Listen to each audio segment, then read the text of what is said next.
Hey everybody, I'm Tom Vessel. I'm Wendy Yee. And I'm Joey Evans. And today we're taking a look at a game called Australis. I think that's how you pronounce it. Australis. So. Now this is a game that has two designers, Alessandro Zucchini and Leo Calavini. If I had to list all my designers and my favorite, how much I like them, Leo Calavini places dead last. Really? I really dislike almost all his games.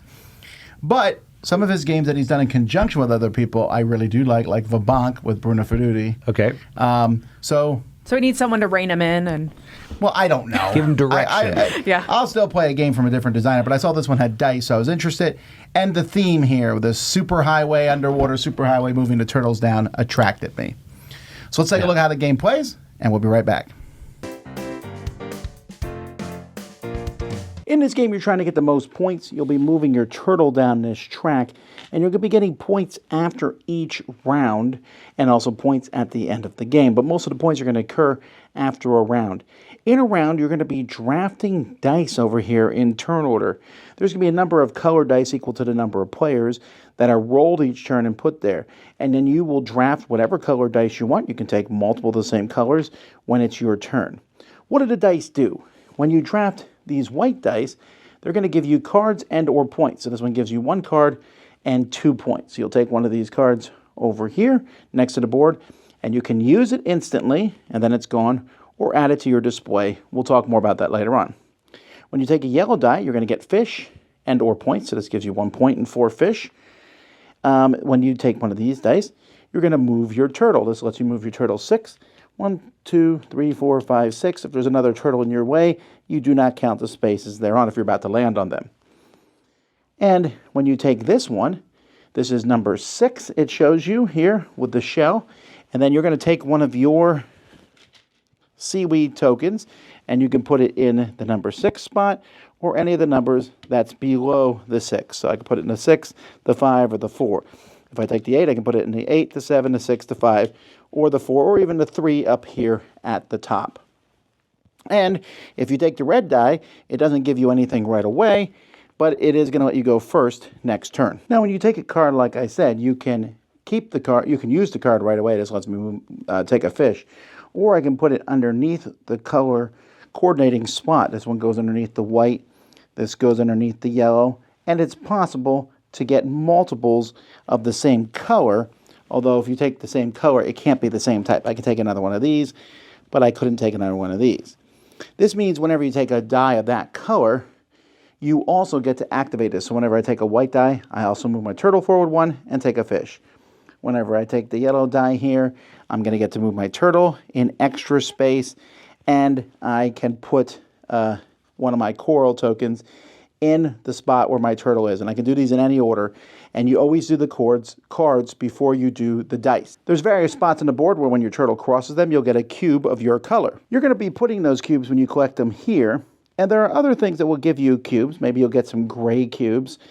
And this matters because at the end of every scoring round, you're going to score for your fish. Remember, some of the dice let you collect fish, but you can only score for 1 school of fish, and so here this lets me score for a school of fish up to 15 size. So if I have 15 size, I'm going to get 12 points every round. But even if I have 15, but only 1 cube here, I'm only going to be getting 1 point per round because the biggest school I can muster would be a 3. Also, each area for corals on the board is going to give you points for whoever has the most there. So in 6, whoever has the most gets 3 points. Second place gets 1 point. You also score points for where your turtle happens to be. So if my turtle's here, I'll get 12 points. And then after you've done all the scoring, there's a die battle. Some of the cards that you collect will help you in a dice battle, and purple, blue, and the red dice are going to matter here. So in a die battle, each player is going to roll a dice. So this person rolled a 2, 3, and a 7. This person rolled a 7 and a 4, although since they have this card, that's actually a 5. And this person rolled an 8 plus 1, a 9, and a 6. So the lowest die is out. So this 2 is out, and now we roll again. 3, 7, 2, 5, 3, 4, 3, 5. So the lowest here, again, is a 2, so that 2 is out. Then this one rolls 5, 5. 7 plus 1 is 8. Here, 3 and 7. This 3 dies out. Now this person rolls. They rolled 2 7s. 3 plus 1 is 4. 6 plus 1 is 7. So this player is out. Then we roll. Blue dice rolls a 2 and a 7. The red die rolls a 9. The 2 is out. Blue die rolls a 4. Red die rolls a 6. And this player wins. And then they're second place. If multiple players have the lowest number, they are all out. The reason you're fighting with these dice is because there's some tiles next to the board, and whoever wins gets to pick one of these tiles. You can either take 15 points here, or 5 points and a gray cube, which again might make your fish scoring better. And then these numbers will change each round as you are scoring. And that's it. At the end of the game, you'll get some extra scoring for coral that you have out in the water and some other minor scoring, and whoever has the most points is the winner.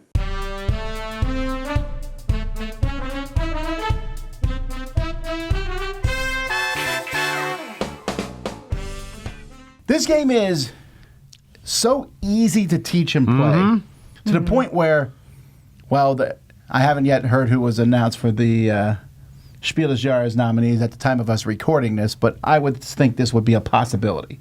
That's how simple the game is to play. You know more about that than we do. Oh, just how simple? you Yeah, play I with mean, a we kid. played it with our daughter. She's 9. It says 10 and up, but she's a gamer 9. But yeah, she had no issue whatsoever learning this. Yeah, it's pretty straightforward. I mean, the rules set is simple, but then there's a lot of decisions that go into that simplicity, which I think is what makes this game shine. Sure, but also I'm not like, oh, what does that die do again? No. That one moves turtles. This one gives me Right. cards. And the card upgrades is not particularly, like some games you're like, I'm taking this action. And I upgrade that action, and I love that. It's a thing I love in games, but then you're like, now there's 16 different things I can do. This you're doing like 3 at most. Right. And they're really basic. I move the turtle, I get a coral, whatever it is. Well, and I like that you can't spam the same thing. Like, there's multiple cards that let you move turtles if you take the yellow action, but you can't get more than one of those cards, and so you can't just be like, I'm the turtle mover forever. Yeah, exactly. You also have to commit to just a couple of tracks. I made that mistake trying to do everything, and this is one game you can't. Yeah, you're either going to go for fish or maybe win the coral majorities or move the turtle. Well, you should move the turtle. I think everybody needs to move the turtle. Yeah. Move the turtle. And they were smart because the purple dice, which give you the coral placement, and the blue turtle dice, which let you move the turtle, the purple dice are higher than the blue dice. Right. Because I want the blue dice. Yes, I agree. Well, and then you have that big roll-off action at the end of the round, which is... So that's my question for both of you. Some people are going to say that's too random. Oh, it's 100% random. it's so random. I mean, especially when you get that red real low, you're like, come on, man. But it's just like, but it makes for some great moments. What I appreciate for me as a person who doesn't love just like that absolute random is that I don't have to be a part of that. Like, I can roll for fun and just be, this is silly, but I can focus in on the fish. I can focus in on the white die. I can move my turtle track other ways. And so I don't have to make that be the core of my strategy and instead just enjoy that it might give me a little bonus here or there. Yeah, I also like the fact that you can always win.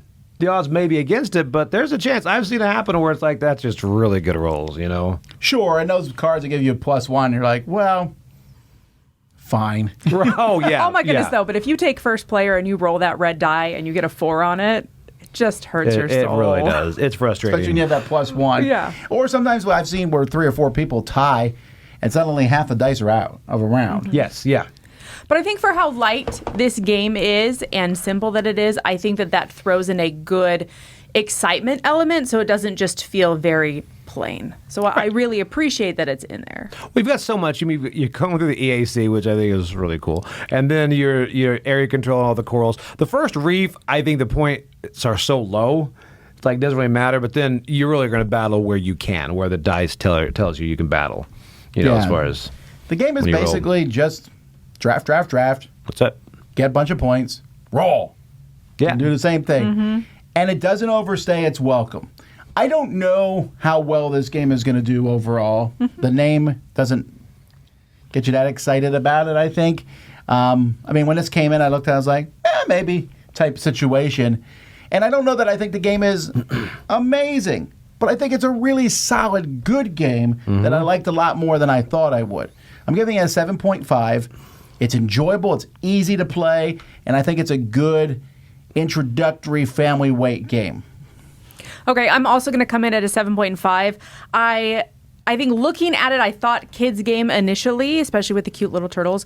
But I think that there's so much more going on in it for an adult that you can play it with a kid, an older kid. You can play it with them, but then as an adult, you can enjoy it. And there's strategy, but there's fun. And I think that element of randomness just kind of evens the table out a little bit. Yeah, all right, I'm coming into 7 on it. I really like this. He hates it so much. Okay. The worst. I do like it. I would probably go higher if I look this as a family game. But I do enjoy this. Again, I think my daughter would love it too. And I, for one, love that battling when you go the die rolls. It's just, I've seen so many crazy things happen on it, and they're just very humorous for me. So it's great. It's got everything. Area control, little EAC. And EAC. Come on, everybody loves EAC. Engine building, baby. That's what I'm in for. Oh, yeah. There's that too. What? The engine building, the cards. Got it. I'm really out of this one. Okay, there we go, folks. I'm Tom Basil. I'm Wendy. And I'm Joey Evans. EAC. EAC. Nemo.